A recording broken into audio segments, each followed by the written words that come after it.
barnaamijku waa xusuusta suugaanta iyo sooyaalka dowladnimada Soomaalida 1960 ilaa 1991 waa xilligii aynu xorriyadda qaadanay iyo xilligii ay dowladdii dhexe ee Soomaaliya ay burburtay inta u dhaxaysa ayaan diiradda ku saari doonaa insha Allah taala barnaamijka inta aanan u sii gelin dhuuxiisa iyo dhaxdiisa u sii gelin waxaan su'aasha ugu horeysa aan maaragtay ay ku wajahan tahay ustaad Mustafa Fayrus waxa ayna tahay in uu ustaadku inoo iftiimiyo inoogu noqdo furihii ay inoogu noqoto bal maxay tahay xiriirka ka dhaxeeya suugaanta iyo siyaasadda dadku suugaan markii la yiraahdo waxa laga yaabaa maskaxdooda waxyaabo kala duwan baa ku soo dhaca in ay qaybo kamid ah dhanka jacaylka iyo dhankaas ula qaadaan baa laga yaabaa qaybo kamid ah qofba wax baa ku soo dhaca marka inagu maanta bal siyaasad iyo suugaan maxay tahay cilaaqada ka dhaxaysa halkay iska leeyihiin halkay ay ka yihiin bahwadaa ka yihiin halkayse ku kala duwan yihiin falyatafaddal ustaad Mustafa بسم الله الرحمن الرحيم marka ugu horeysa dhamaan waxaan salaamayaa ka qaybgalayaasha barnaamijkan inagala qaybgalaya ee ku jira barta Zoom-ka ama inagala socda barta Facebook-ka aad baan u salaamayaa waxaan kaloo salaamayaa hay'adan dad cilmi baaristii horumarinta bariga Afrika ee soo qaban qaabisay kulankan ay noo suurta gelisay oo ugu horeeyo agaasimaheeda Professor Ali Sheikh ay kamid yihiin asaatidada kala duwan ee hawshan qaban qaabadooda la dhabarka ka ahaa Ustaad Yusuf Ustaad Bashir iyo dhamaanba akhyaarta hawsha hawlwadeennada ka ah ee dhamaantiin aad iyo aad baan idin salaamaya assalaamu calaykum wa rahmatullahi wa barakaatuh salaanta kadib dabcan maadaama la sheegay suugaan iyo siyaasad waa in meel badan bay wadaagaan hordhac ahaan markaynu u eegno siyaasadda waxaynu ognahay waa maamulka guud oo loogu talagalay inuu ka shaqeeyo danta guud ee ummadda ay leedahay suugaantuna marka la eego shaqadaas oo kale ay qabataay iyaduna waxay ka turjumaysaa waa fikrad guud oo dad badan ka dhaxeeya oo danta guud ah ayay suugaantu sideedaba ka hadashaa qofka haddii wax gaar ah oo isaga u gaar ah uu ka hadlo dadka kale ma daneeyaan marka suugaantan waxa ka dhaxaysa iyo siyaasadda arrintaas guud qodobka kale oo labaad oo markaynu suugaantan aynu korfaynayno arrintan u baahan inaynu tirada ku darno suugaantu waxay la mid tahay baa la yiraahdaa muraayad iyo toosh ama karbuno waa shaqo laba waji leh waa muraayadaas waxay akhridaa dareenka dadka iyo xaaladda lagu jiro iyo waayaha markaa taagan dad badan ay arki karaan ay ku qortaan dhinaca kalena waa toosh ama laambad ama karbuno iftiimisa mustaqbalka iftiimisa dadka u tilmaanta tilmaan iyo tawjiih ka siisa meesha ay tahay in loo dhaqaaqo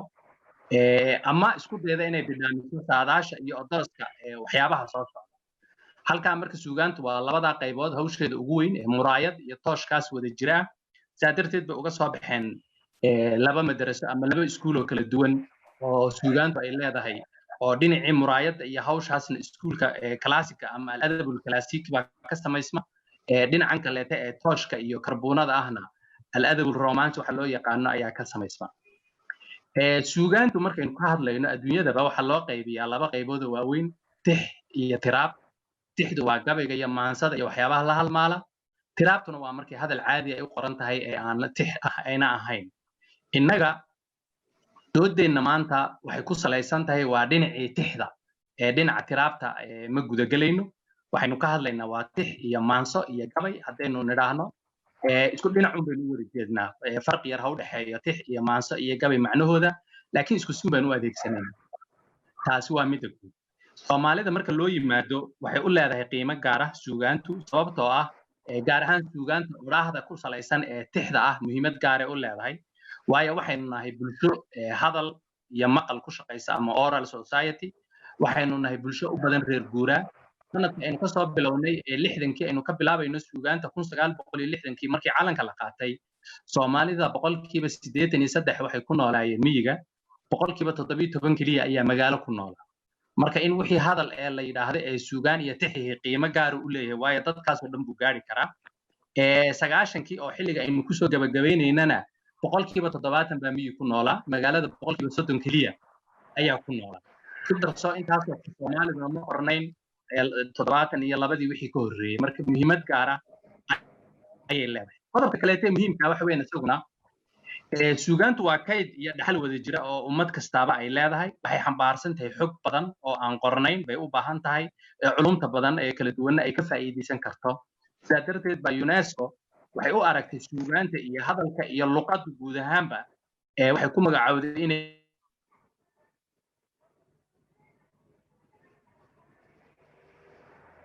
yihiin dhaxalka aan naatiga ahayn marka heritage التراث الثقافي غير المادي ay u baahan tahay la ilaaliyo caalamiga 2006 oo lagu dhowrayo laguna ilaalinayo midkaas marka sidaa darteed ayay suugaantu u tahay maadaama kaydka badan ay xambaarsan tahay dhaxalka weyn ay tahay il ama master muhiim ah oo aqoonta iyo xog badan aynu ka heli karayno marka waa taas inaynu eegno dulucda iyo halka ay daaran tahay ama uu daaran yahay mawduuceenan maanta ee ah xusuusta suugaanta iyo sooyaalka dowladnimada Soomaalida ee muddada 30 sano ugu horeysay ahayd wadna mahadsantiin waa mahadsantahay ustaad Mustafa jazakallahu khayran sidaad waqtiga inoo dhowrtay sida quruxda badanna aad inoogu soo koobtay wax badanna aan uga faa'iidnay waxaan ku sii soconaa barnaamijkeenii waxaan gudaha u sii galaynaa ciwaankeena qaybihiisii aan u qaybinay 1960kii waxay ahayd markii waa bishii aad garanaysaan 26 June markii calan Soomaaliyeed oo xor ah ugu horeysay ee laga taago magaalada Hargeysa maalmo kadib oo 1960kii isla bishan hadda aynu ku jirro 1 Luulyo loo yaqaanana waxay ahayd maalintii ay koonfurta xorriyadda qaadatay isla maalinkaas waxaa isku biiray labadii Soomaalidii waqooyi iyo Soomaalidii koonfureed muddadaas iyada ah muddo 9 sano ah waxaa jiray dawlado la yiraahdo rayad oo ay madaxweynayaal si xor ah iyo xalaal loo soo doortay ay isbedeleen muddadaas iyada ah oo dawladii rayadka ahayd ah 9 sano ay jirtay ayaan ustaad Axmed waxa aan isagana ay su'aashiisu tahay bal muddadaas iyada ah hal abuurka Soomaaliyeed maxay xilligaas ka yiraahdeen dawladnimada iyo dawladii Soomaalidu ay aad ka wacaashaqsanayd ay muddo sugayeen iyaga oo ka soo baxay diiftii iyo dhibaatadii ugu jirtay noocyada kala duwan ee gumaysiga ayagoo ka soo baxay una soo baxay dawlad cusub oo ay iyagu leeyihiin bal halkaas inuu inoo ifiyo sagana suugaantii iyo waqtiga iyada dawladdaas rayadka ahayd bismillaahir rahmaanir rahiim assalaamu calaykum waraxmatullaahi wabarakaatuh sida la wada ogyahay 1960kii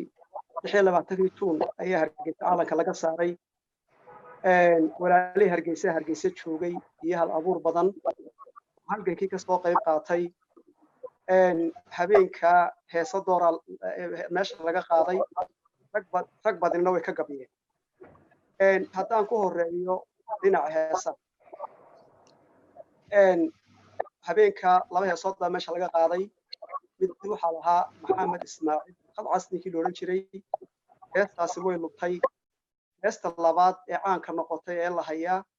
waxa sameeyay Saxardiid Maxamed Jabiye ninka la yiraahdo waana heesta caanka la yiraahdo kulmiya la sudhe kadabaadhaha Soomaali kulliya kulmiya la sudhe kadabaadhaha waxay oranaysaa waa kii aynu rabnay kifaaxiisa galle Soomaali kulliga kulmiya la sudhe kadabaadhaha kororsiime hello kaalinteeni galle Soomaali kulliga kulmiya la sudhe kadabaadhaha ay gaajadii kululayd kududkii ka baxne Soomaali kulliga kulmiya la sudhe kadabaadhaha ay ku faciil cadaab kufrigii erinni Soomaali kulliga kulmiya la sudhe kadabaadhaha ay isla habeenka waxa dadka lagu madadaaliyay oo laga qaaday heesta caanka ee raado magowdo candadii golaha marise aan maallo hasheena maandeeq 59kii ayuu abwaanku saadaaliyey xilligaasi ku beegnadiyadu laakiin habeenkaana heesii meesha laga qaaday ayay ka mid ahayd waa maalin muran iyo makeeki hadhee dhaxaan murugiyo haraad mudane maantay curatoy mataana dhashee aan magowdo candhadii golaha marise aan maalo hasheenna maandeeq heesahaasaa ka mid ahaa heesii habeenkii meesha abwaanadu ka qaadeen walaali Hargeysa waxaa kaloo jiray rag doora oo ayaguna gabiyey oo meesha gabaya geeraarba habeenkii ka tiriyey Cabdulaahi Suldaan Timacade ayaa ka mid ahaa Cabdi Iidaan Faarax Cismaan Gabyaaye Guhaad Cabdi Gahayr iyo Cabaade Geelle ayaa habeenka halkaa ka gabiyey geeraarka ugu caansan ee ay Soomaalidu wada taqaano waxaa tiriyey Cabdulaahi Suldaan Timacade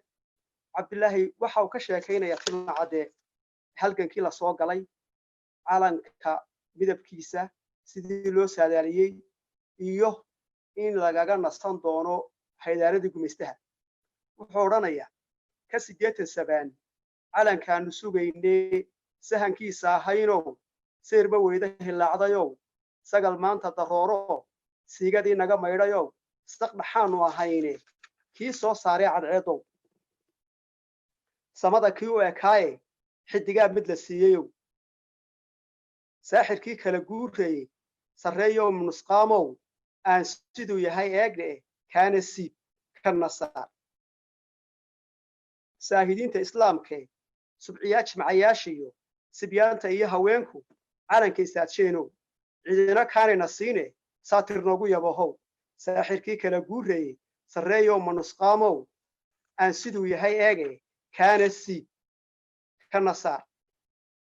halkaa markuu maraya Cabdulaahi wuxuu noo sheegayaa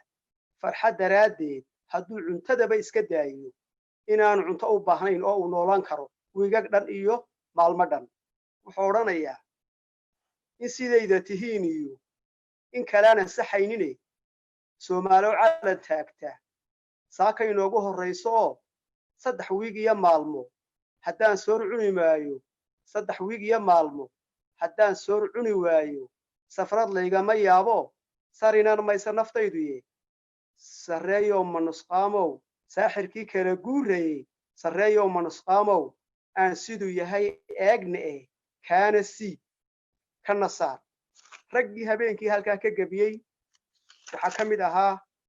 Cabdi Iidaan Faarax gabay dheer oo alif u tiriyey laakiin waxaynu ka soo qaadan doonaa gobol ka mid ah waxa uu sheegayaa Cabdi Iidaan hashii maandeeq inay curatay oo irmaanaatay oo waxa way 4 naasba ay hoorayaan Soomaaliduna wuxuu leeyahay weel soo qaato oo way inagu filan tahay kaalayo maandeeq maala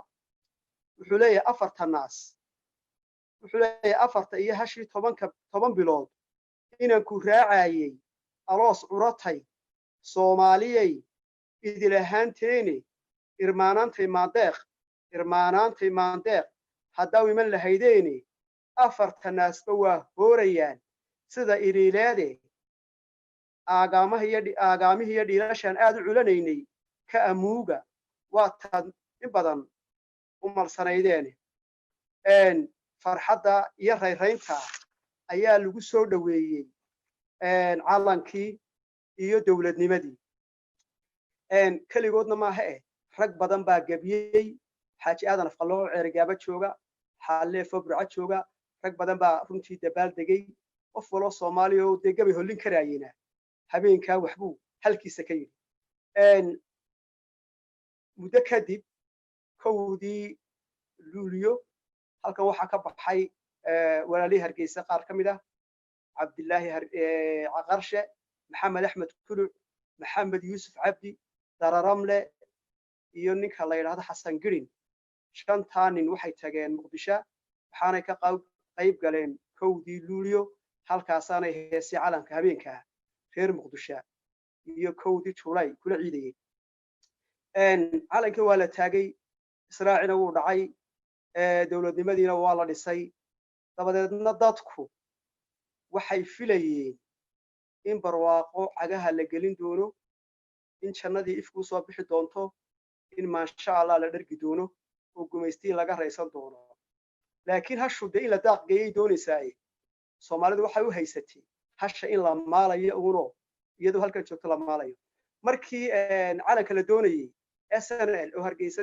ma garanaysaa calanka u sidii xorriyadii waxay dadka ma garanaysaa loogu khudbadeyn jiray gobonimada walaal miyaa taqaanaa haddaynu gobonimo helo neefta waxay naga cuni mayso neef naga afqurbi maayo qof ilaa la arki maayo waa loo sameynaya mid curyaana la arki maayo waa loo sameynaya dooxa Hargeysa waxa soo maraya dad caana ah marka dadku filasho weyn bay qabeen waxa weeyaan marka tii waa la waayay dawladnimada tacab u baahatay in la dhiso way dalku dal faqiir u ahaa nin la yiraahdo ma garanay dabadna waxa weeyaan waxa la maagay nimankii baa la haaraamay dawladda loo dhiibay gabayadii dabaaldega waxay isu bedeleen canaan ayay isu bedeleen ninka la yiraahdo Cabdullaahi Suldaan Timacade waxa uu tagay Muqdisho dabadeedna dawladdii soo indheeyay daliil butiga badayla ayuu tiriyay wuxuu yiri dambarkeedii maandeeq nimaan doonin baa dhamay shicibkii dagaalamay ayaa daadsan suuqyada daadeennay ahaayeen kuwa loo dabaaldegay doqonnimo Soomaali baa loogu dowgalay goortaan hore loo durko iyo darajo eegayay hadduun baa sidii buulduqeed daaha loo rogay ninka la yiraahdo Cabdi Iidaan markii hore haduu lahaa maanaanta maandeeq imika wuxuu leeyahay hashu dee waa la sawiri jiray meelahaas ay ku sawirayeen naasa waaweyn cadda laga deedaa lagu sawiray calanka hoostiisa cariyaa maalay oo loo lisay oo caawa garanaya hal abuuradu halkii bay ka wadeen Allah musta'aan ma garanaysaa dee dhaliishii wuxuu leeyahay aadan carab bal muxuu macneeyo itaray ministerkan doortay buu sidii baan tacliin uga madnahay macadkii diineede sidii baan majaha ugu socdaa mororliidii bal muxuu macneeyo itaray ministerkan doortay maashii haddaan saro maashii haddaan milka saro balow miyay fuuli ma mucaarid baan ahay haddaan xaqa ku maansoodo qaasim ayaa isna wuxuu yiri wuxuu sawirayaa dawladda meesha joogta iyo madaxda meesha joogta iyo dadka la doortay inaanay cadaankii tagay ee dalka laga xoreeyay waxba istuurin wuxuu leeyahay dambi kuma hadlaaye ma arag dawladdan rabay isma doorin gaalkan diray iyo dadka kii galay dusha midabka Soomaali baa dugulka moodaaye misda laguma diirsaday qalbigu waa dalkii karan meesha dadaadu urusho iyo dirka eegayay iyo waa darxmay hadad carmiyaan leeftay badaraata raadka dhigaan dub ku soo laaftay sidii aan diyeysnahay miyaan dawgi ka hadlaa marka hal abuurku inta badan waxaad moodaa wixii ay filayeen ma garanaysaa iyo filashadii in la waayay oo dawladnimadii lahaa waa hal naas waaweyn oo waa la maalayaa inay u baahatay tacab ma garanaysaa filashadii dadweynuhuna halka ay hungowday way ga dhantay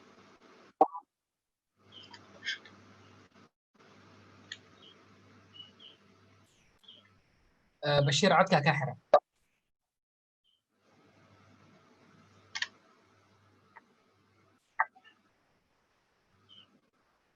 waad mahadsantahay Ustaad Axmed abwaankeena Allahu naxariista intii dhimatayna barnaamijkeenu waqtigiisuna waa inahayaa waa iska waqtigu waa iska kooban yahay haddaan intaa uga gudubno sida quruxda badan uu abwaanku inoogu sawiray wixii ay ka dhaheen iyo wixii ay ummaddu rabtay iyo waxay heleen iyo waxay waayeen iyo siday u fikirayeen suugaantu ayay cabiraysaa noloshii lagu jiray iyo tii looga baxay iyo tii la waayay iyo wixii la helayba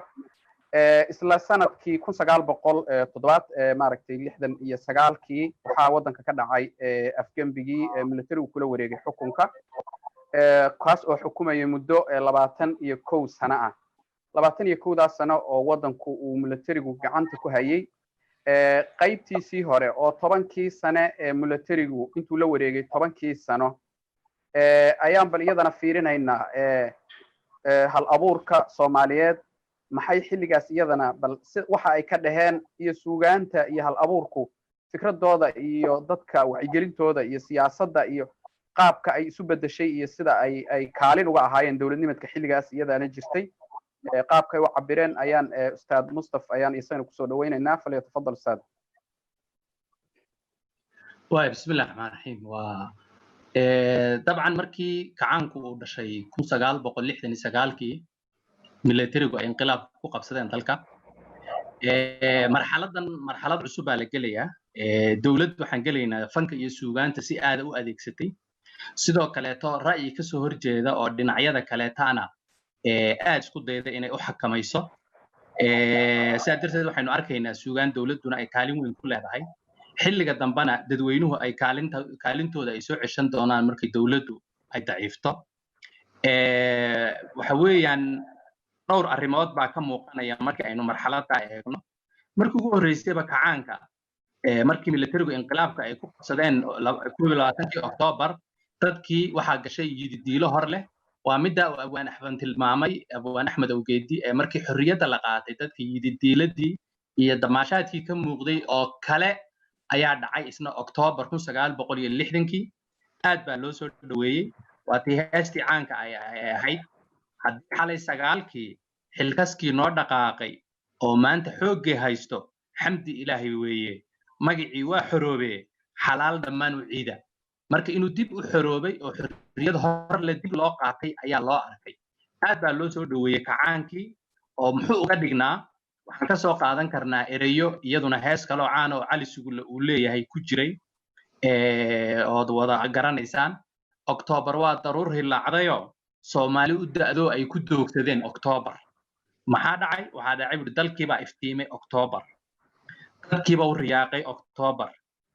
dulli baynu tuurnay Oktoobar oo dawladdii hore ee madaniga ahayda qabiil baynu dugnay Oktoobar xooggii baa dadaalo xukunkii dalka haystee dadkiina waa ku raacay hambalyo diiran hooya marka waxay ku tusinaysaa farxaddii iyo damaashaadkii waxaa kaloo laga cabiray haddii inqilaabkaas uuna dhici lahayn waa dadku siday markaa u yidhaahdeen baan u sheegaynaa moogtahay 9kii waxay ku dambeysay waa marxalad kale waxay ku tilmaameen haddii inqilaabkaas uuna dhici lahayn dawladnimadkii Soomaaliyeed inuu burburi lahaa dadkuna ay baabi'i lahaayeen marka waa tii hees kaloo caana maanse kaloo caana ay ku jirtay haddaanu dhalan kacaan dhab ihi waanu dhiman lahayn dhiirane haddaanu qaadin waanu dhumi lahayn dhalinyaro haddaanay helin waanu dhici lahayn marka waxay ka turjumayaan in xilligaas sidii loo soo dhaweeyay iyo damaashaadka iyo sidoo ahaa waxa kaloo raacayay damaashaadka iyo bogaadinta kacaanka oo helinaya mar walba in la cambaareeyo xilligii hore ee la soo maray la ceebeeyo nidaamkii hore waxa loo bixiyay dawladdii musuqmaasuqa ahayd marka suugaanta xilligaa la tirinayay dawladdii hore madaniga ahayd musuqmaasuqana waa la cambaareynayay iyadoo waxyaabaha ayna qabanin iyo buunbuunin lagu sameeyo dhibaatooyinkii jiray dawladdanna yididiilo iyo rajo weyn ayay ka muujinaysay taas marka suugaanta markaad eegto qiyaastii 5 sano u horeysa kacaanka suugaan badan oo noocaas ah oo yididiilada iyo rajadaas ayaa la tiriyay qodobka kaloo labaad oo xilligaa kacaanka suugaanta ka muuqata waxaan yididiiladaasi ma aha suugaantii dawladdu gacanta ku haysay oo keliya waxaa la mid ah dadweynaha caadiga ay tiriyeen ee gabyaaga badan uu tiriyay dhammaantood way ka wada sinaayeen waa laga yaabaa dhowr qof oo inqilaabka dad yar oo inqilaabka ka xumaa iyo ninacaas oon iyaguna markaa hadalkooda lana ogolayn hadlina karin mooyaane si guud waa laga sinaa qodobka kaloo labaad oo xilligaa aynu ka tilmaamayno maadaama guudmar kooban un aynu ku samaynayno xilligaas dawladdu waxay u bixisay hanuuninta marka dhinaca hanuuninta iyo propagandadu suugaanta iyo warbaahinta iyo fankuba kaalin weyn bay ka qaateen tallaabooyinka dawladdu ay qaadayso in toosh lagu sii iftiimiyo in la ammaano in la bogaadiyo waxqabadkeeda la ammaano la buunbuuniyo waxaa loo sameeyey hoggaanka propagandada oo xisbigu uu leeyahay oo magacaas lahaaba waxaa loo sameeyey wasaaradda warfaafinta iyo hanuuninta dadweynaha oo hanuuninta dadweynuhu ay shaqadeeda ahayd degmooyinka waxaa loo sameeyey golayaasha orientationka oo si joogto ah muxuu ahaayey hooyooyinka iyo dhalinyarada iyo xaafadoo dhan la isugu keeni jiray wasaaradaha iyo wakaaladahoo dhan orientationkaasay lahaan jiray taas marka waxay samayn jirtay dawladdu tallaabooyinka ay qaadayso in la booriyo in la ammaano in la yiraahdo tallaabo saxay dawladdu qaatay waxay doonto dawladdu ha noqoto tallaabaday qaatay ama ha lagu faraxsanaado ama ha la tulugsanaado laakiin in la yiraahdo waa lagu faraxsan yahay waa sidii ereyadii maansadii aad wada garanaysaan golaha towradda sare guddoonkii ka soo baxay alla nagu gargaariyo guul baanu joognaa marka waa in la sheegaa waxaa la mid ahaa shaqo marba shaqada la qabanayo dawladdu ay qabanayso iyo mashaariicda barnaamijyada la gelayo in la amaano wax soo saarka dalka markaa iyo shaqada oo la xoojiyay in la amaano waxa soo socdaana inay kasii ballaaran yihiin oo qiimo weyn yihiin la sheego tallaabooyinka ay dawladdu ay qaadaysay kaalinta ay ku lahaydna in suugaan badan oo ammaanta ayaa soo baxday oo muujisa suugaantaas mararka qaarkood waxaa qayb ka ahaa markan dambe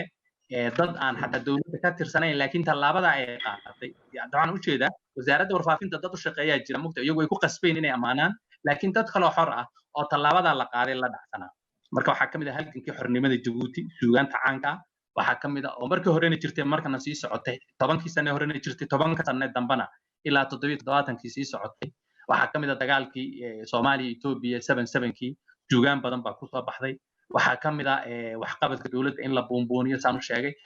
kaliya ka soo qaadan mid ah tallaabooyinka ay dawladdu qaaday kacaanka waxyaabaha aad loogu amaano waxaa ka mid ah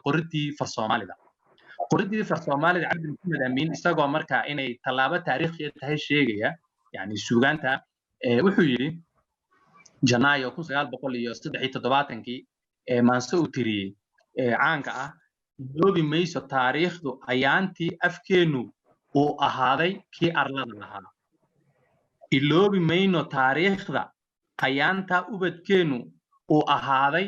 kii af qoran lahaa marka waad ka garan kartaa yani arrintaas iyo sida marka qodob weyn oo suugaanta ka muuqday buu hayaan ku dheeraan laakiin tusaalooyin badan oo dhinacyo badan tallaabo kasta ay dawladdu qaadaysay waxa laga helayay suugaan haddii ay noqoto wasaaradda warfaafinta shaqaalaheedii iyo hadday noqoto hal abuurkii kale ee Soomaaliyeed markii tallaabadaas la dhacsan yahay dabcan waa xilligii hore ka caankan sheegay qodobka kale saddexaad ee xilliga isna tilmaamaha ka muuqanaya suugaantii Soomaalida ee xilligaas waxaa ka mid ah in aad loo amaanayay madaxweynihii Siyaad magacyo loo bixiyay Aaba Siyaad aabihii kacaanka siraadka Afrika shakhsiyadiisa aad loo weyneeyo in la tilmaamo yani markii hore halkii kacaanka laga sheegayay muddo yar gudaheed waxaa si xoog leh u soo gashay in sheegista Siyaad ay ka sii weynaatay tii kacaanka markaas waxa soo baxay heesa caana heesta guulwada Siyaad oo 1970kii la sameeyay guulwada Siyaad aabihii garashada gayiga iyagu iskuulka marka la galayo subax kasta fasal la qaadi jiray taabuurka markay ardaydu taagan yihiin wasaaradaha iyo wakaaladaha isku imaadkooda lagu qaadi jiray waxaa ka mid ah heesta kale caanka siraadka Afrika laabtiisu saxar madow lahayn Siyaad Xasan Sheekh Muumin uu sameeyay oo iyaduna bilowga 70aadka ahayd oo iyadana marka iskuulka laga soo rawaxayo galabtii ardaydu ay sii baxayaan iyadana la wada qaadi jiray muxuu ahaye khudbadaha madaxweynaha marka dhageysatana hordhac u ahaan jirtay markii uu khudbaynayo ama laga warramayo marka waxaa ka mid ahaa tusaale ahaan heestii kacaanka ubaxa kacaanku ay qaadi jireen oo hanti wadaagga suuban kii u sahan ahaayo si weyn noogu beerow surmi iyo haraadba surmigu waa isla haraadkiune surmi iyo haraadba silic iyo abaarba kii seeta gooyow Soomaaliyo idilkii sare u qaadow finaantiyo garsoorkiyo in nabadda sidayow sadrigiyo laabtan kaasalane Aaba Siyaad subax walba saacad walba saatirkaan barinaa sama inaad ku waarto sareeyo noo ahaato Aaba Siyaad marka inahaas waxay astaan u yihiin maantii badnayd ee Siyaad Xaaji Aadan Axmed Asqalooc tusaale ahaan oo hal abuurkii weynaa markuu ka hadlayay Siyaad waxyaabuu yiri waxaa ka mid ahaa zaciim buu Afriqiya u yahay saadiq aaminahe sida qamarka oogada socday sare u eegaane Afrika oo dhan baa ayaa majeerata heestii waxaa ka mid ah in la yiraahdo markii dambana hanaga tegayna noo joog heestii caynaanka hay ee 1971kii ba soo baxday caynaanka cimrigii jiriyo caynaanka hay muxuu ahaa caqli toosan oo caafimaad qabaad nagu caymisay cimrigii jiriyo caynaanka hay weliga hay marka suugaantaas oo badan oo dhinacaas ah iyaduna amaanta madaxweynuhu 10 sano aad bay u jirtay 10ka dambana dabcan way sii socon doontaa qodob weyn oo muuqdo qodobka kale afraad oo marxaladda qaybta hore kacaanka ka muuqanaysa waxay ahayd siyaasadda arrimaha dibadda aad ayuu ugu adeegay muxuu ahaa suugaantu ay ugu adeegtay markaas waxaad arkaysaa Soomaaliya kaalin firfircoon bay ka qaadatay Afrika iyo xoreynteedii waadii madaxda Afrika markuu shireen gudoomiyaha Afrikana madaxweynihii dalka uu noqday marka heeso badan oo Afrika ku saabsan yaa ku jiray dhanka suugaanta heesayaan oran suugaan badan oo heeso kamid yihiin kooxay Afrika iyo Hurudoy heesta caanka wada taqaanaan heesta kale waa boqol Yuhuudi Falastiin iyo ka sheekaynaysa iyo Rhodesia iyo meelahaas Zimbabwe wadanka hadda loo yaqaano ka hadlaysa marka dhinacan kacanku uu adeegsaday in suugaantu ay noqoto mid u adeegaysa siyaasadda arrimaha dibadda oo muujinaysa dhibaatada cadawiyadii ay ku magacaabeen imperialiyadda caalamiga ah sahyuuniyadda midab kala sooca iyo waxyaabaha la midka Afrikana dabcan carabta dawlado kale waaweyn baa ku jiray oo ururka inkastoo xubin ay ka ahayd Soomaaliya laakiin dawlado waaweyn oo baa jiray shiiqinayay laakiin Afrika sub-Sahara Afrika kaalin weyn bay ka qaadatay Soomaaliya suugaanteeduna kaalin weyn bay ugu jirtay on ka tilmaamayo waxa weeyaan ana waqtiga la dagaalamaya suugaantii xilligaa jirtay waxyaabaha astaanta weyn ee ku soo baxaysa marka dib u raacdo waxa kamid ahayd bajin iyo cabsigelin lagu hayay ra'yiga kale magacyaa loo bixiyay iyagoon markaa muuqanin iyo markay soo baxeenba afmeeshaar qofkii dawladda wax ka sheegay afmeeshaar dib u socod candi oo dhammaantoodna dembi ahaa xabsina lagu mutaysanayay dagaal joogta lagu hayay cadawga dibadda iyo cadawga gudaha oo u adeegaya oo la oran jiray cadawga dibadda u adeegaya xilliga hore saluug muuqda ma jirin laakiin xilliga dambe saluugu soo baxana way sii korodhay suugaantan taala u soo qaadan karna ee cabsigelinta iyo bajinta intuuna qofkii iyo ciddii kale ra'yi lahaydba la aftigayo waxaa kamid ah gabayga caanka ah Tusi Luquntaada uu tiriyay ilaahay u naxariista abuurka aadan cabdi axmed la oran jiray radio Muqdisho iyo radio Hargeysa aad uga bixin jiray wuxuu caan ku ahaa Tusi Luquntaada markii dambana isagayba naanays u noqotay Tusi Luquntaada marka uu leeyahay iimaankii baa ka tagay Tusi Luquntaada wuxuu la hadlayaa dadkii aan ku qanacsanayn dawladdu say wax u waday ee kacaan kasta lugay iimaankii baa ka tagay Tusi Luquntaada distoorkiisu uu saxan yahay Tusi Luquntaada bulshadani tigaad bay tegiyay Tusi Luquntaada todob iyo raxmaad baa curtay Tusi Luquntaada haddii kale tabtaada ah waa laga tegay kamida hees aan wada maqashaan miriheeda muxuu ahaay durduro geel baa ku jabay hadalkii madaalaha ducaqabe dugsiyaha doodii golaha sare maqaar diidan baa jira su'aal baa la isweydiiyay markaas la yidhi waa kali danayste wadadaya madawba ma wax loo dulqaataa ka diidani waa qof kali danayste ma wax loo dulqaadan karaa marka maya markaas waxa lagu soo gabagabeeyay ninkuu dilay kumuud dilinaysa tirgam kays dabana yeelkii tirgam ninkii ra'yi kale lagu arko isaga istabay marka isaga yeelkii weeyaan suugaanta kale caanka waxaa kamid ahaa dad bay meel buuxaa inkastoo loo baaqo oo loo sheego barwaaqo dad bay meel buuxaa markaasaa la sii waday oo la leeyahay dadkaas ay meesha buugtaa maxay yihiin marka waxaa la leeyahay ma baraarahay diidan yihiin masaasay diidan yihiin ugu dambeyn markaasa waxa lagu soo gabagabeynaya waa midho aad wada taqaanaane muxuu loomaba baahnay haynaga baxo bax marka suugaanta weyn ee bajinaysay waxaa kaloo kamid ah heestii caankeeda samadiidow dabin baa kuu dhigan lagugu dili doono danaystow duugaagu waa daldalaad aan dacwad lahayn waa marxalad caaneed qodobka ugu dambeeyaan ku soo gabagabaynayaa marxaladaas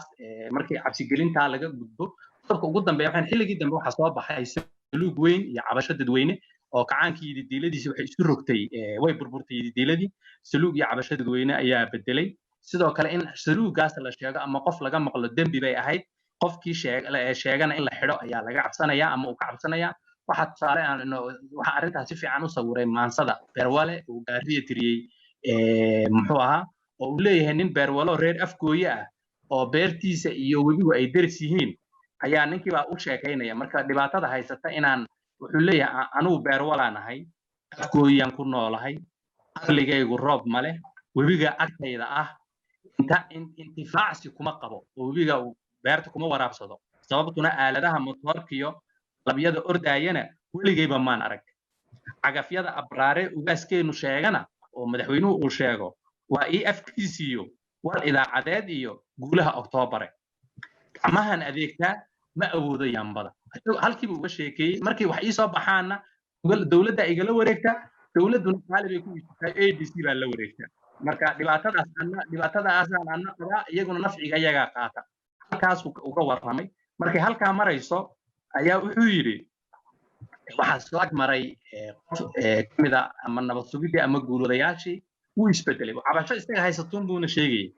doorka wuxuu yidhi istakfirullah waa been waxa aan soo sheegay oo dhan waa been istakfirullah waa been sheekadu iyo ina afqaadine adduunkii isoo gala kaabaan ku bixiya intaa ku qabsan ku bixiya xisbigeenna aadka aasaasidiisii ayidaadda sacabka leh markii ku aqbalaanahay markii la aasaasay 76kii dagaalkii Ethiopia qadaraa la ii diray oo xarar baan ka dagaalamay ururada dadweynuhu waxay hees aloosaan inay waan wada xisbanahay berina igama maqna carruurteeduna waxay igu xidhi waxaan ku dood qoray afadayda xaawana orientation ka jecel uu sii waday markaas wuxuu ku soo gabagabeeyay aabaha kacaankana asmaadiisa boqolka waan wada aqaanaa maxaa yeelay waa amar dawlo weeyaan dhibaatooyinka dhacaya iyo waxaas oo dhan dawladdu waxay noogu sheegtay inayna mas'uulka ahayn biidho infaadka joogiyo idaadka maantana lahiisa weeye sida odaygu leeyahay kama iman xaggiisa iimaanka baaliyo afminshaarka baas iyo isticmaalka weeyaan iyaga waxaas oo dhan ka mas'uula marka xilligaana cabashadaas aan la sheegi karin ayaa iyaduna muuqatay oo qayb kale oo suugaanta xilligaas ah ayay ka mid ahayd marka guud ahaan marxaladaas ay ka muuqato xilliga horena in dawladdu kacaanku ay gacanta ku haysay xilliga dambana ay dadweyne kaleete oo ra'yigii sheegaya xaaladda guud inoo sawiri ay ka soo qayb galeen ayay ahayd waadna mahadsantihiin waa aad iyo aad baad u mahadsan tahay ustaad Mustafa Fayrus waan hubaa in ay u baahan tahay muxaadarooyin midba xilligeeda lagu gooni yeelo marxaladaas iyada ah halkaas haddaan uga gudubno kacaankii iyo sidii loo soo dhaweeyey iyo wixii lagu ammaanayay iyo wixii laga filanayay kacaankaas muddada 21 sano ah xukunka ama waddanka ka soo talinayay dabcan 10 hore waa 10kii uu qaan gaarayay kacaanku uu xawaaraha ku socday la dhihi karo guulihii ugu waaweynaana waa xilliyada dawladdii maaragtay dawladdeennii hore ay xaqiijisay ama kacaanku waxqabadkiisii xilliyadii ugu xoogganaabay kamid ahayd la dhihi karo haddaan isla su-aashaas uun waktigii dambe oo markii la soo gaaray 10kii sane ee dambe 1969kii markii afgembigu uu qabsaday muddo 10 sano ana suugaanteeda iyo sida ay hal abuur ku cabirayeenna halka aan uga gudubno bal waxa ay ka dhaheen 10kii dambe oo sida taariikhdu ay maaragtay ay xusayso ay jirtay mucaarado iyo in ay dad badani ku hongoobeen oo laga yaabo inuu isbedelay ra'yi caamkii ama bulshadu habkii ay u fikiraysay hal abuurkii iyo dadkii kale ee maaragtay bulshada kaalinta ku lahaa intuba bal iyaguna sida ay u cabireen 10kii dambe ama 11kii sane ee dambeba oo la dhaho maaragtay waa xilligii ay si tartiib ah usii daciifaysay thawradii iyo maaragtay kacaankii iyo inay dawladdii sii daciifto oo ay mucaaradada markii hore mamnuucaba ahayd inuu qofi afkiisa laga maqlo laga yaabo in si tartiiba loogu soo dhiiranayay dawladda lafteeda marka hal abuurku bal iyadana qaybtaa dambe isla kacaanka uun waxa ay ka dhaheen abwaan axmed kusoo dhawow bismillahi raxmaani raxiim dalku wuxuu la dhutinayay 80kii dagaalkii nitaakhdii dagaalkii 77 waxa dhacay inqilaabka dabcan saraakiishii dee hogaaminaysa waa la laayay xilliga dhaqaalihii uu burburay waxa ka hagoostay musuqmaasuqii waxa xoogeystay jeclaysigii waxa tarantay qabyaaladii waa markuu dhoodan lahaa dadkoo wiile gaajana wuu tegay walanqayaa ruugay waxoogaayadii baananka iyo walaxdiyaa qaatay qabiiluu ka waantooba yidhi yaa ku walimaysay wambarkuu fadhiya ee xayaa kula wareegaystay qabyaaladeed khaliif sheekh maxamuud allah u naxariisto oo SSDF ka mid ahaa intaan wuxuu tiriyey gabayadaasi runtii isagu wuxuu ku talay guubaabo laakiin qabaa'il buu magacaabay rag ka mid a qabaa'ilkaasa u jawaabay sida laga wada qabo amaba dad badan ay sheegaan dawladdu maansooyinka qabaa'ilku isugu jawaabayeen way soo dhaweysay waxaa lagu eedeeyay dawladdu in iyadu ma garanaysaa ay badiso oo ay faafiso oo ay ma garanaysaa ay maansooyinka aad u soo dhaweysay iyadoo dee ma garanaysaa ay hay'adaha nabad sugidda ay ka shaqeynayaan laakiin aan dee muujisanayn waxaa kaloo jirtay haddii abahay ku goon yahay markaa dabadeedna rag doora oo hal abuurka ka mid ah isla markaana aqoon-yahana ayaa waxay istuseen in ay ma garanaysaayay tahay arrinkaa in laga hadlo iyadoo sheekadii la rogrogayo ayaa waxa uu yeedhay maalin maalmaad ka mida raggaa qaar ka mida madaxweynihii maxamed siyaad barre dabadeedna wuxuu kula taliyey qabyaaladda laba xalayse in lala dagaalamo oo laga gabyo markii ay ka soo noqdeen waxa weeyaan waxay istuseen halkaa inuu jaanis ku jiro maadaama aan hadal la ogolayn laakiin ma garanaysaayay xaajiga yidhi hala gabyo hashiin ma garanaysaayay dee la tiriyo gabyo oo la bareero seefta kacaanku way taagneed markaa oo ciddii ka hor timaada dee halkay ku dambaynaysa waa la yaqaanay wadaadadii waa tii la laayey inqilaabkii raggii saraakiisha ahaa dhigay ma garanaysaayay kacaanka dhaliyey madaxweynaha garabkiisa ahaa jenaraal caynaashe gabayre iyo cabdiqaadir dheel iyana waa tii la dilay markaa inqilaab baa dalka ka dhacayo saraakiishii hogaaminsayna waa la laayey jeelashu way buuxaan oo 1960kii 1970kii 10 sano markay dawladdu jirtay jeelasha waxaa ku xidhnaa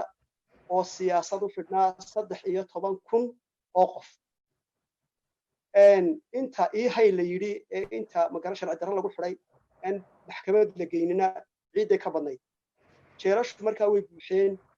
waxaa la odhan jiray gobolka 15aad baa loo yaqaanay raggan tirinaya deeleyda ee tashanaya qaar ka mid hadday jeel ka soo baxeenoo 5 sano qaar ka soo laaceen iyadoo siinleydii iyo wixii lagu halmaalo lagu haystay waxa kaloo markaa garanaysaa iyadoo xaalku saa tahay sawirka guud haddana nimankaasi waxay u bareereen inay tiriyaan deeley bilaabaan marka gaariya maansadii koowaad qaatay in yar baan ka soo qaaday qabiilkii daraabi isticmaalkii baa dumay shalay dabakanaaxiyo dibitaati baa waday maantana dilaaliyo dibir baa ku xoogsada waa dabi qarsoon iyo waa dabi qarsoonoo ummadday ku dagayaan qoloqoladan loo degay kama dhalan dadweynaha ragga dacarta huriya waa kooxa duuma ah dibitaatiyaashiyo maamulkay ku duran yihiin halkaa markay marayso waxaa labeeyey maxamed ibraahim warsame hadraawi ayaa maanso la yidhaahdo daalacan tiriyey markaa wuxuu odhanayaa gobashadeenii dib inay iyo dawladnimadii dib inay u celiyaan qorshahayga kuma darin wuxuu odhanayaa dib inay u celiyaan qorshahayga kuma darin dahabka iyo maadhkiyo waxa uu sheegayaa dad uu ku sheegay inaanay weligood shaqo tegin hanti aanay lahayn oo haddana maanta hantiilayaala dalka ma garanaysaa ee ganacsi waaweyn ku leh beera samaystay aad iyo aad u tanaaday marka wuxuu leeyahay dahabka iyo maadhkiyo lacagaan dur wadano laba daabac sideed iyo dalaga iyo beeraha dacallada shabeeliyo webiyada dugsanaye dambarsada labeentee diriradu habaaskiyo dusha sare ka maydhaan daarahan casuusta leh hadda midab la doortiyo diibka lagu mariimee 5 daadsan yaalaan daadsantu waa baawur markaa la wadan jiray hanti aan dal dheer iyo laga keeni debadaha karti iyo dadaal iyo dardar lagula soo bixin awaalid soo hoyn arshigana ka soo degin deeqdaa la yaab kale ninka weel darsanayee digashada saboolkii ku darsaday bareeraha godobtiisu dadana miyaan eedi daba ool intay gaaja doob tahay derbi tahay laxaad weyn dufan jecesha ururtiyo dibna leefta tarantee doorkan maanta soo baxay wixii yil daldalayaan dayartiya saboolkuna digaraara jiifaan dadku kala sareeyaan in qabiilku dabar go'o ama dumaha eegin cilmigii dambaa jira halkaa markuu marayo waxa uu durayaa maansadii qabyaaladda ahayd ee uu khaliif sheekh maxamuud allah u naxariisto labadoodaba irbaaxajina uga jawaabay ayuu durayaayo dawladdu ku aydaynaya inay iyadu wado oo ay badinayso oo ay dadka iska horkeenayso oo qayb oo xukun arrinkeedu yahay marka wuxuu leeyahay maasadan dabayshiyo duufaan sidiisii dalandool u socotee daladii qabiilkiyo xidho warankii daylaa laga furay daboolkee lagu gada dukaanada miyaan xeer dabaaliyo sharci laba dugleeyiyo dar u qaybsan loo hayn duumada xanuun kale kuwa lowda daba dhigay dembi miyaanu qabanayn bulshadeenu waa duul daacad iyo xishood badan dar allay u dhaqantaa dareen wow dhag weyn tahay ogow doqonsa maahe ninka maamul dalabliyo dabaal joogto hoosiyo dibindaabyo ugu maqan degdeg uma tilmaamaan nabar kulama duulaan dubbay ugu muddaystaan dulmigiisu waa okay runtii waxay noqotay waxaan la filayn qof xamar jooga intuu gabyo inuu dawladdii ma garanaysaa ee weeraro oo uu maansto ku duro waxa weeyaan arrin aan la filayn ayay noqotay way ku cuslaatay madaxweynihii dabadeedna kullayba tallaabooyin badan ayuu qaaday raggii jawaabay waa loo soo jawaabay rag badan oo ka fikra duwan ayaa iyaguna soo galay waxa la isku raacsan yahay inta badan dhibta waa iyo ma garanaysaa jirada iyo qabyaaladdu inay wadankii ma garanaysaa jirto waa la isla ogol yahay laakiin waxa lagu kala duwan yahay master iyo halkay ka soo baxayso iyo weliba dawadii marka rag baa dee guntiga dhiisha iskaga dhigay oo iyaguna kacaankii daafacay cali cilmi afyare waxaan ka soo qaadanaya waqtigoo kooban yar qoladan weerartay ee dawladda weerartay amaba deelay bilowday ayuu hadraawi iyo gaariye ayuu la hadlay wuxuu leeyahay abwaanadii dalkeennii gaariye wuxuu odhanayaa inta daafka fidiyo qablayaasha dhimanow digtoonada way kane ereygaa digtoonaada ayaa markaa halabuur badan ka xanaaqayo ma annagaa digtoono leedahay iyo baaskar baanu nahay ayaa ka dhacday marka wuxuu leeyahay afyare abwaanadii dalkeennii doonistii xornimadiiyo halgankay ku daaleen bila dahab la siiyo diiwaanka lagu qoray ninka yidhi digtoonow iyo kii ku dabagalay dabcigoodu roganaa faaladu delegana wuxuu leeyahay ama gabya ama ha gabyina qarankani wuu soconayaa meel doogana wuu degayaa idinkuun baanay ma garanaysaa idin dambarsan doontaa arrinkaa wuxuu leeyahay wuu dardaar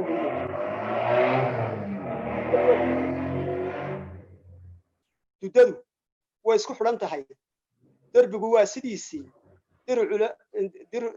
dirucuna waa digtoon yahay daladoolka geediga dawadaagtu way socon deegaanna way tegi aniguna dirayskiiyo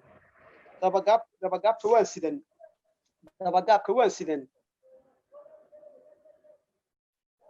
ma ogoli dilaaliyo soo doox walaalka inkastoo danaaniyo dumi maayo caalamkuye dacartaad walaaqdiyo adigu joogta haw dhiman halkaa markay marayso hal abuurkii way kala baxeen waxay noqday ma garanaysaa fikirkii waa la isku qabtay qolaba marka nin walba dee garashadiisii buu dirtay dumarkuna way soo biireen oo saada cali warsame allah u naxariisto waxay ka mid ahayd dadkii ka qayb galay deeleyda markaa dabeedna waxaa loo yeedhay raggii tiriyey deeley waxaa la yidhi hala joojiyo waxay yidhaha markaa dee annagu ma joojin karno oo qof waliba jabuuti waa laga soo tirinayey khaliijkana waa laga soo tirinayey soomaaliyana dee gobol walba waa laga soo tirinayey annagu daawoodda ma lihin bay yidhahdeen mana joojin karno ballanqaadna ma samayn karno taa markii laisku afgaran waayey maxamed siyaad barre 8 maaraj maalintii haween 8 maaraj maalintii haweenka waxaanu ku hanjabay ragga ma garanaysaa deeley wada amaba bilaabay inuu layn doono aad buu u xanaaqay macallinku laakiin kulliba cid uun baa la qabaystay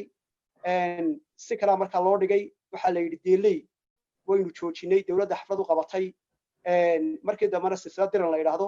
ayay dawladdu bilowdayoo macnaha raggiyada taageersanaa ay isu durdirayeen raadiyo muqdisho ka bixi jirtay laakiin deelayna way iska sii socotay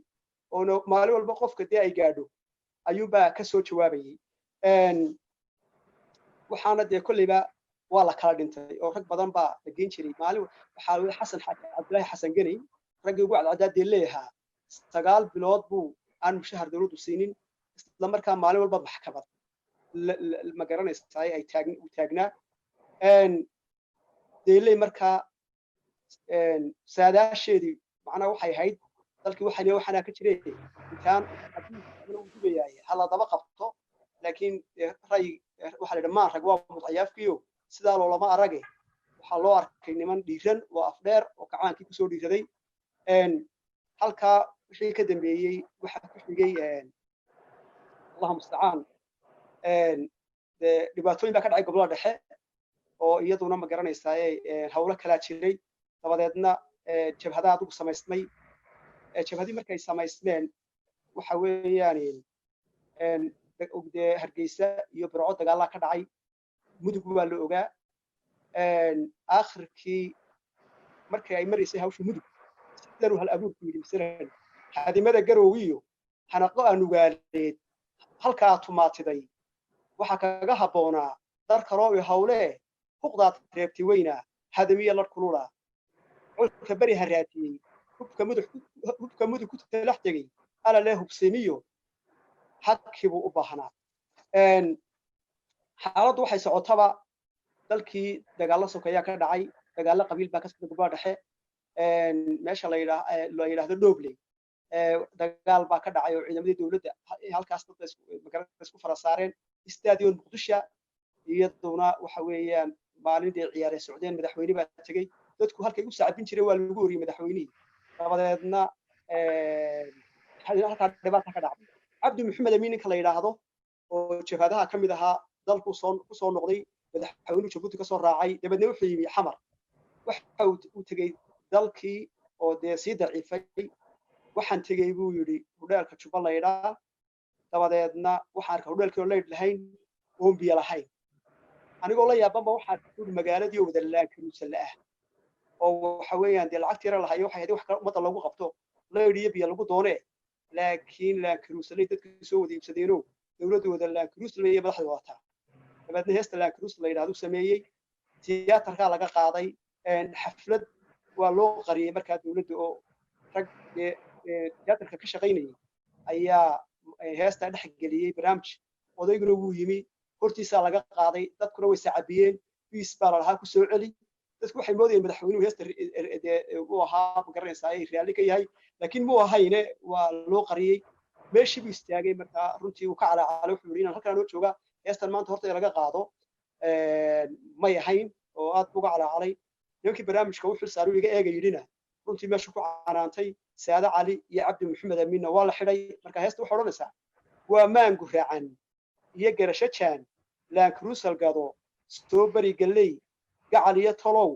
ma guddoonsateen baahida gudboon gurigeena taal inagoo ka guban gaari raaxa iyo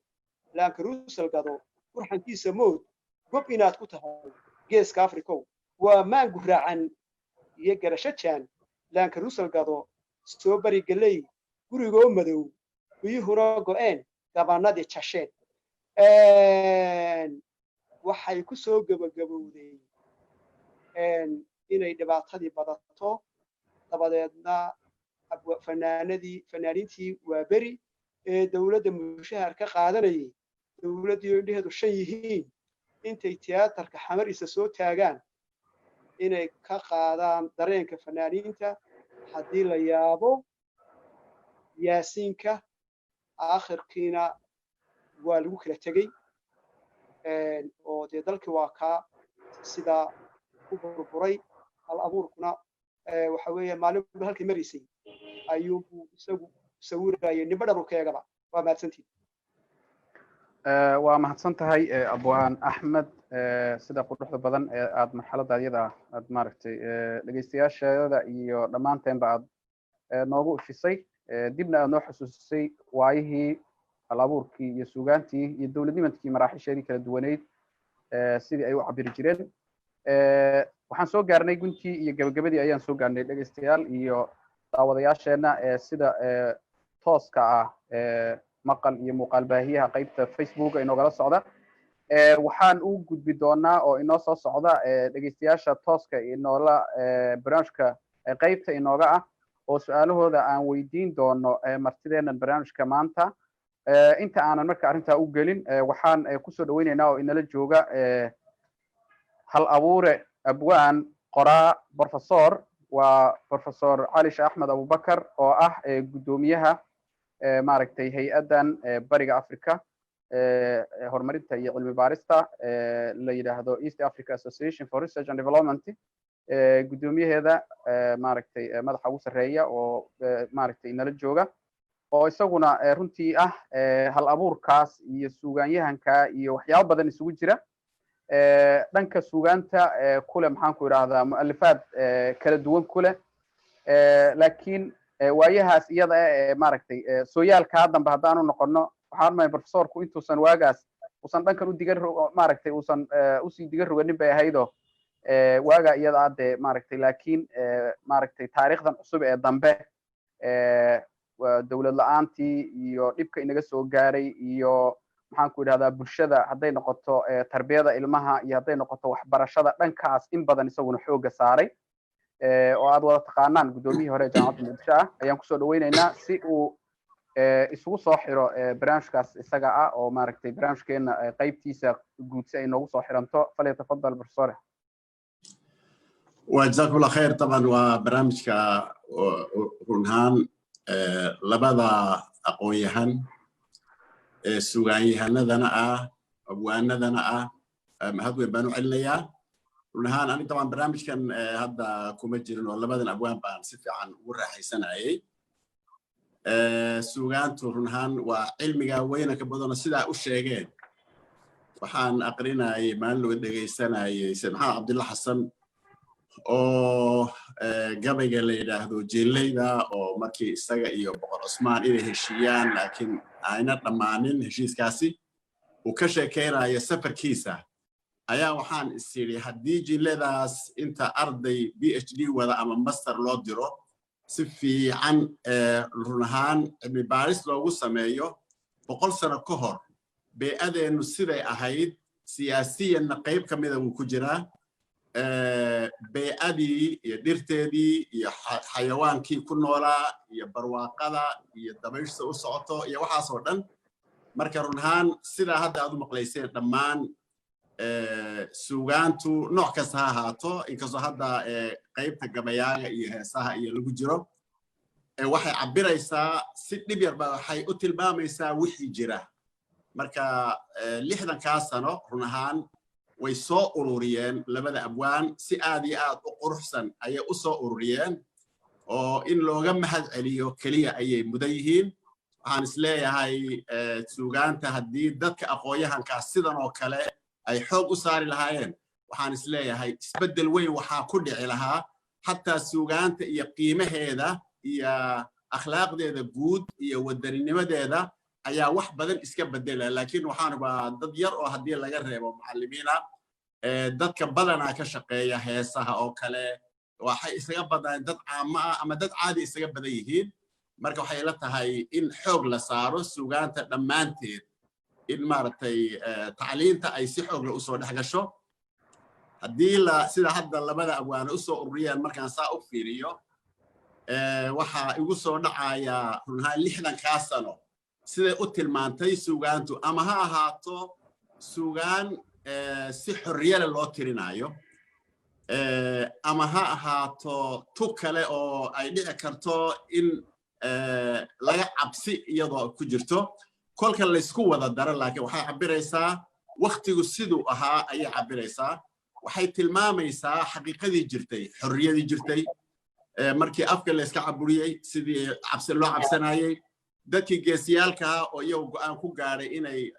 naftooda u huraan kuwa kale oo dab ku wataa markii ay gabyayaan marka fiiri waxay tilmaamaysaa bee'adii run ahaan lixdan kaasna marka saas loo fiiriyo waxaan dhihi karaa maalintii xornimada ee dadkoo idil mirqaameen mashxaradu isqabato muuqaalka calankiiyo maandeeq ammaaneen iyo sabankan maantoo 6 sano la soo maray iyo sabankan maantoo 6 sano la soo maray waa lama maseeyaan marxaladihii la soo maray midab iyo astaan iyo mugdi iyo iftiin iyo saban laga maqsuudiyo mid musiibo keenaba abwaanaa maqaamkay lahaayeen abwaanaa micneeyee mahadiga guddoono ha moogaan dhegaystow intaas ayaan dhihi lahaa waa mahadcelin aanu mahadcelinaya labada abwaan sida quruxsan ay u soo ururiyeen aad baa u mahadsantiin ما شاء الله جزاك الله خيرا واد مهتنتهي بروفيسور waxa weeyaan waqtigii oo maaragtay in hay awgiis waxaan ka cudur daaranaynaa inay siinoo suurtagali karin inaan maaragtay su'aalo badan iyo aan ka sii gallo hal su'aal oo maaragtay ay dad badan qabaan ayaan rabaa in aan hal mar aan ustaad Mustafa aan weydiiyo oo ah waxaa jirta dad badani waxay qabaan 60 sano guuradii ka soo wareegtay xilligii calankii ugu horeeyay Soomaaliyeed la taago oo dawlad xor ah la helay marxalado kala duwan baa la soo maray marxaladaha kala duwan muddadaas iyada ah waxaa jirtay kolba sida ay duruuftu ahaataba in loo dabaaldegi jiray 60 sanad guurada xorriyadda ka soo wareegtay inta badan waxaa dhacda sida ay maaragtay uu dhageystuhu qabo in dadku ay dareenkooda iyo shucuurkooda midnimo iyo mid suugaantii markii dib loo xusuusiyay 60 sano ka hor dib loo celiyo ka maanta joogay kii 2012 iyo 13 intii ka sii horeysay joogay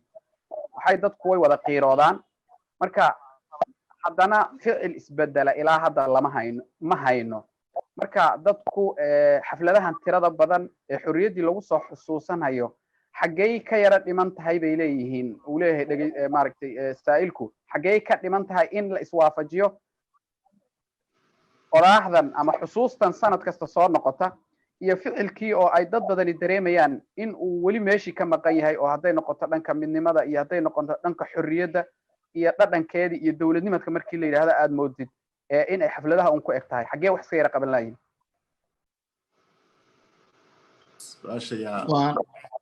وان كلامية ها قال أستاذ مصطفى بسم الله الرحمن الرحيم وطبعا نكستود أنا waxaan ka hadlaynay waxay ahayd mugtay suugaantu xusuustii suugaantii waxay soo gudbinaysay 30kii sano ee hore 60kii ilaa 1990kii marka marxaladan dambe iyo xaaladdu siday tahay iyo su'aalaha taagan iyo waa caalam dhan oo u baahan marxaladda taagan mugtay waa aaraa kala duwan iyo fikir kala duwan oo la isku daray soo dhex baxda laakiin aniga waxay la tahay dadku noloshu daa'iman waa macaan iyo qadhaar wada socda marka wixii macaankii iyo xusuustii horena inay iskaga dabaaldegaan way u baahan yihiin mustaqbalkooda inay ka tashadaanna way u baahan yihiin marka intaas baa lagu soo koobi karaa marka dadkuna dareenkooda inay cabiraan oo marxaladda ay marayaan ama inay saluugsan yihiin ama himilada ay rabeen inayna helin ama taasna way u furan tahay mar walba waana mahadsantihin aad baad u mahadsantahay ustaad sida quruxda badan ee noogu soo gaabisay halkaa waxaan kusoo gabagabeynaynaa barnaamijkeena quruxda badnaa oo ay martida inoogu ahaayeen ustaad Mustafa Fayrus iyo abwaan Axmed oo maaragtay si qurux badan inoogu soo jeediyey hal abuurka suugaanta iyo sooyaalka dawladnimada Soomaalida 1960 ilaa 1991 aad iyo aad baad u mahadsantihiin ha idin wacnaada waqtigiinu waan filayaa in aan wax badan idinka faa'iidnay marar dambana inaan ku kulmi doono ayaan rajaynaynaa dhegeystayaashayada iyo ka qaybgalayaasha dhammaantiin waxaan leenahay waad ku mahadsantihiin waqti dambe iyo kulan dambe insha allah السلام عليكم ورحمة الله وبركاته. شكرا أحمد ما شاء الله مصطفى وما سنتي إذن كمدن